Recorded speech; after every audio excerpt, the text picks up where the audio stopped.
hello আপনার সাথে কাজের মিল আছে কিনা আমি কি মিথ্যা বলতেছি নাকি কোরআন সত্য বলতেছি না মিথ্যা বলতেছি বুঝার চেষ্টা করেন বিবেক কে দিয়েছেন আল্লাহ যে আল্লাহ তাআলা আমাকে বিবেক দিয়েছেন এই আল্লাহ তাআলা এই বিবেক দিয়ে ভালো মন্দ নাই আমি বুঝার চেষ্টা করব ঠিক আছে কিন্তু বলার কাছে মধ্যে এখানে বসে থাকলে হবে যা এখানে আলোচনা হবে তা মাথার মধ্যে দিতে হবে প্রশ্ন করো মাঝে মাঝে আমি কি আলোচনা করব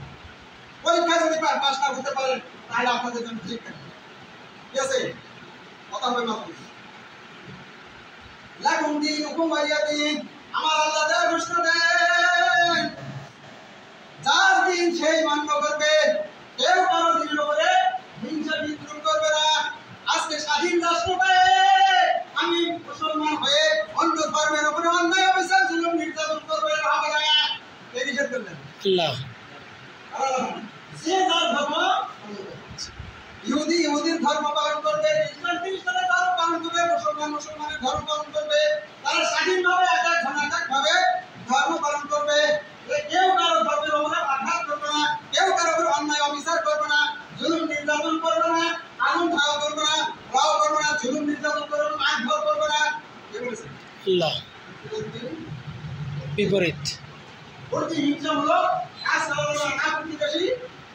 আর অন্যের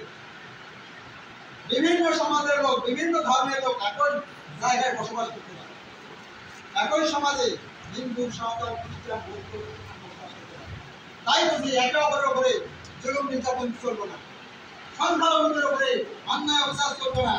আর যে যার ধর্ম স্বাধীনভাবে যেন তারা মানতে পারে এই জন্য আমার আল্লাহ ঘোষণা দিলেন লাকুম দীনুকুম ওয়ালিয়া দীন ঘোষণা দিলেন লাকুম দীনুকুম ওয়ালিয়া দীন যে যার ধর্ম শান্তিপূর্ণভাবে মানবে এরপরে আল্লাহ তাআলা বলছেন সারা দিনদার ইমানদার উপরে মুসলমানের উপরে অন্যায় অবিচার করেছে কোরআনের কথা বলতে দেয়নি কোরআনের আদেশগুলো মানতে দেয়নি কোরআনের সমাজ কায়েম করতে দেয়নি এই প্রসঙ্গে আল্লাহ তাআলা আয়াত নাযিল করেছেন তাব্বাত ইয়াদা আবি লাহাব ওয়া তাব ধ্বংস হয়ে যাক আবু লাহাব আর ধ্বংস হয়ে যাক ওই সমস্ত লোকেরা যারা আবু লাহাবের পথ অবলম্বন করেছে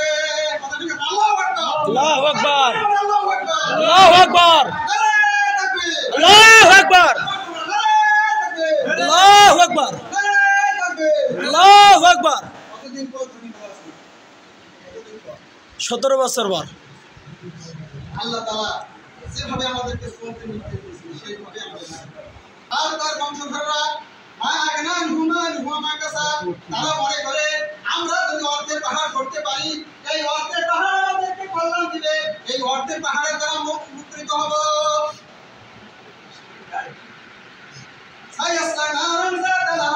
আল্লাহ তাআলা বললেন তাদের ধন সম্পদ তাদেরকে সকলকে সমূলে জাহান্নামে ফেলা দিব